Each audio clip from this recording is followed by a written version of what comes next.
अस्सलाम वालेकुम। आज की वीडियो में हम बात करेंगे उन 4 बड़ी गलतियों की जो लोग अक्सर जिंक सप्लीमेंट लेते वक्त कर बैठते हैं और इन गलतियों की वजह से उन्हें फ़ायदे कम मिलते हैं या फिर ये भी होता है कि उनको फ़ायदे की बजाय नुकसान होने लगता है।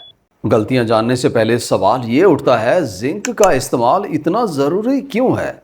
ये इतना ज़रूरी है कि अगर जिस्म में जिंक ना हो तो बंदे में इतने मसाइल पैदा होते हैं कि जिंदा रहना मुश्किल हो जाता है। जिंक एक ऐसा ज़रूरी मिनरल है जो हमारे जिस्म के तकरीबन 200 से 300 एंजाइम्स को सही तरह काम करने में मदद करता है। यानी कि हर छोटे बड़े जिस्म के काम में जिंक का अहम किरदार होता है। और अगर ये ना हो तो ना एनर्जी होती है, ना हीलिंग सही से होती है और ना ही हार्मोन सही तरह काम करते हैं, जिसकी वजह से रिप्रोडक्टिव हेल्थ भी खराब हो जाती है और साथ में इम्यून सिस्टम कमज़ोर होने से तरह तरह की बीमारियां पैदा हो जाती हैं। इसलिए ये ज़रूरी हो जाता है कि हम अपनी खुराक में या सप्लीमेंट लेके जिस्म में जिंक को पूरा रखें। लेकिन कुछ लोग जिंक सप्लीमेंट खा के भी फ़ायदा नहीं ले पाते क्योंकि वो इस्तेमाल करते हुए गलतियां करते हैं। तो चलिए जानते हैं इन गलतियों की पूरी detail. Number 1, taking zinc without cofactor. सबसे पहले नंबर पे जिंक के साथ कोफैक्टर का ना लेना बड़ी गलती है। जिंक अगर अकेला लिया जाए तो ये अपना काम पूरी तरह नहीं कर पाता जब तक उसके साथ कुछ और ज़रूरी विटामिन और मिनरल्स शामिल ना हों। यानी जिंक के साथ कोफैक्टर्स ना लिए जाए। कोफैक्टर्स का मतलब होता है वो न्यूट्रिएंट्स जो जिस्म के अंदर जिंक को सही काम करने में मदद करते हैं। जब किसी को जिस्म में जिंक की कमी होती है तो उसके बाल गिरने लग जाते हैं, स्मेल और टेस्ट चली जाती है, टेस्टोस्टेरोन बनना बंद हो जाता है, जिनसी ख्वाहिश भी खत्म हो जाती है और कुव्वत मुदाफ़त भी कमज़ोर हो जाती है। जिंक के असर के लिए सबसे पहला ज़रूरी न्यूट्रिएंट है मैग्नीशियम। अगर आपके जिस्म में मैग्नीशियम की कमी है तो जिंक अपना काम सही नहीं करेगा। इसी वजह से सिर्फ एक न्यूट्रिएंट को बहुत ज़्यादा और लंबे वक्त तक लेना गलत बात है। हमेशा वो न्यूट्रिएंट साथ लेना चाहिए जो मिलकर काम करते हैं ताकि नुकसान ना हो और फायदा मैक्सिमम हो। दूसरा इंपॉर्टेंट कोफैक्टर है विटामिन B6 जो मैग्नीशियम को एक्टिवेट करता है और दिमाग के उन केमिकल्स को बैलेंस करता है जो मूड और हार्मोन्स को कंट्रोल करते हैं। ये पीरियड्स के दौरान भी काम करता है। अगर B6 की कमी हो तो प्री मेंस्ट्रुअल सिंड्रोम हो सकता है जिसमें मूड स्विंग्स, चिड़चिड़ापन और माहवारी से पहले दर्द होता है। कार्पल टनल सिंड्रोम जिसमें हाथों में आसाबी निज़ाम खराब होने से सूजन और दर्द होता है, उसका भी बहुत ही मुअस्सर इलाज विटामिन B6 है क्योंकि ये जिस्म से पानी और सूजन को कम करता है और आसाबी निज़ाम को बेहतर कर देता है। तीसरा न्यूट्रिएंट है फोलेट यानी विटामिन B9 जो रेड ब्लड सेल्स बनाने, DNA बनाने और आर्टरीज की सूजन को रोकने में मदद करता है। और जब तक फोलेट सही अमाउंट में ना हो जिंक भी अपना पूरा असर नहीं दिखा पाता। इसलिए ज़रूरी है जिंक के साथ मैग्नीशियम, विटामिन B6 और विटामिन B9 अपने मसाइल के मुताबिक लाजिम इस्तेमाल करें। Number 2, hidden zinc deficiency. दूसरी बड़ी गलती यह है कि अक्सर लोगों को ये नहीं पता होता कि उनके जिस्म में जिंक की कमी हो चुकी होती है। इसकी कमी की कुछ खास निशानियां जाहिर होती हैं, जैसे कि कभी कभी नाखून पर छोटी छोटी सफ़ेद सी निशानियां या डार्ट्स आ जाते हैं। लेकिन इससे भी बेहतर तरीका होता है जिसे जिंक टेस्ट टेस्ट कहते हैं। आप मार्केट से छोटी सी जिंक की बोतल लें, उसमें से थोड़ा सा जिंक एक चम्मच में डालकर मुंह में डालें और उसे कुछ सेकंड तक घुमाएं, लेकिन निगलना नहीं है। इस टेस्ट का मकसद ये चेक करना है कि आप जिंक का टेस्ट महसूस कर पा रहे हैं या नहीं। अगर कोई टेस्ट महसूस नहीं हो रहा और पानी जैसा लगता है तो इसका मतलब जिंक की कमी है। अगर मुंह में स्ट्रॉन्ग मेटालिक टेस्ट आए तो इसका मतलब जिंक लेवल ठीक है। इस तरह जब आपको मालूम हो कि आपके जिस्म में वाकई जिंक की कमी है तो फिर लाजिम है जिंक सप्लीमेंट लें या जिंक से भरपूर खाने खाएं, जिनके बारे में आगे डिटेल में बताते हैं। Number 3, taking too much zinc. तीसरी बड़ी गलती हम अक्सर ये करते हैं कि जिंक की मिकदार काफ़ी ज़्यादा ले लेते हैं। देखिए, जिंक अगर हद से ज़्यादा लिया जाए तो फ़ायदे की बजाय नुकसान भी दे सकता है। अक्सर लोग जल्दी फ़ायदा लेने का सोच के 150 से 200 मिलीग्राम रोज़ाना लंबे अरसे तक लेते रहते हैं।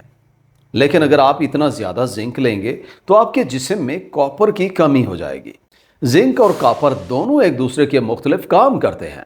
अगर जिंक ज्यादा होगा तो कॉपर जिस्म में अच्छी तरह जज्ब नहीं होगा। इसका आसान हल ये है कि जब भी जिंक सप्लीमेंट लें तो थोड़ा सा कॉपर भी साथ ले लें।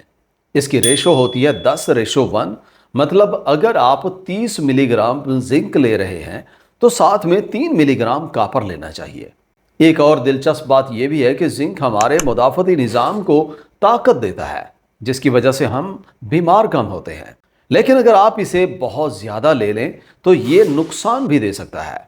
हमारे इम्यून सिस्टम के कुछ हिस्सों को ज़्यादा जिंक की ज़रूरत होती है, लेकिन कुछ हिस्सों को सिर्फ नॉर्मल अमाउंट में जिंक चाहिए होता है। अगर आप किसी इन्फेक्शन या सूजन से गुजर रहे हैं तो सिर्फ 3 दिन के लिए आप 100 से 200 मिलीग्राम जिंक ले सकते हैं।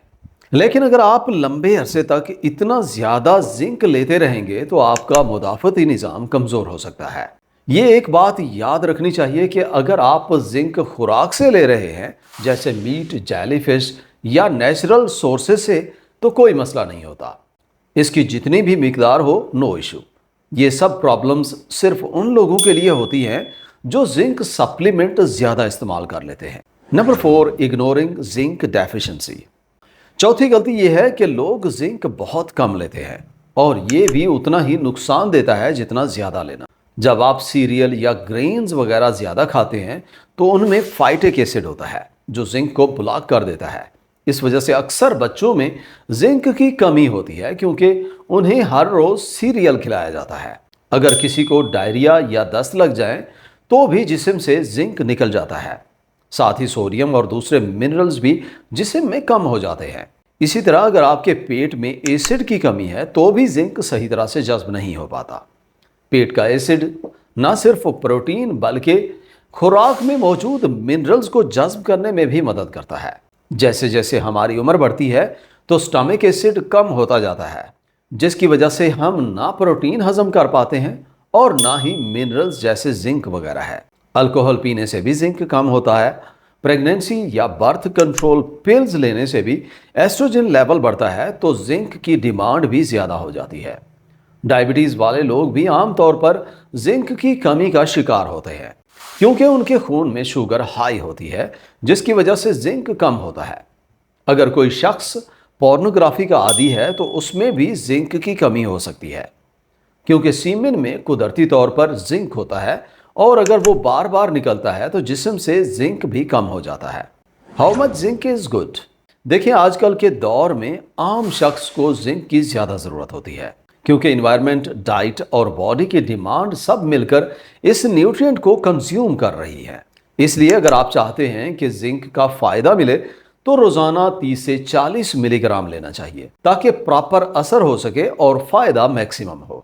जितनी ज़्यादा एक्सरसाइज करते हूँ, जितनी ज़्यादा मसल्स बनाते हूँ, उतनी ज़्यादा जिंक की डिमांड होती है। जिंक ज़ख्मों को भरने के लिए भी ज़रूरी होता है, इसीलिए जिंक कार्नोसिन अल्सर के लिए सबसे बेहतरीन होम रेमेडी मानी जाती है।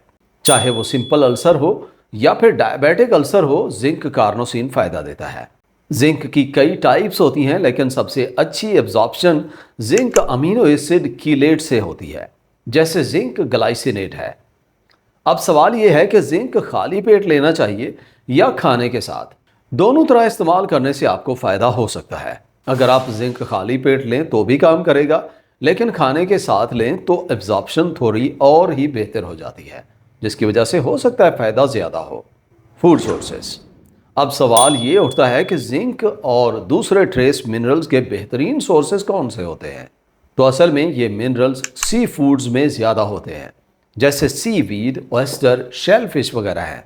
इसके अलावा रेड मीट या कलेजी से ले लें या फिर ये प्लांट बेस्ड सोर्सेज से भी लिया जा सकता है। प्लांट बेस्ड सोर्सेज में लेग्यूम्स में होता है, पम्पकिन सीड्स में होता है और नट्स वगैरह में ये काफ़ी ज़्यादा पाया जाता है। तो ये थी जिंक के बारे में मुकम्मल मालूमात। चैनल विजिट करने का बहुत शुक्रिया। वीडियो अच्छी लगी हो तो लाइक और शेयर करें और चैनल को सब्सक्राइब नहीं किया तो सब्सक्राइब करें। मिलते हैं एक नई वीडियो के साथ, तब तक अपना ख्याल रखिए। अल्लाह हाफिज़।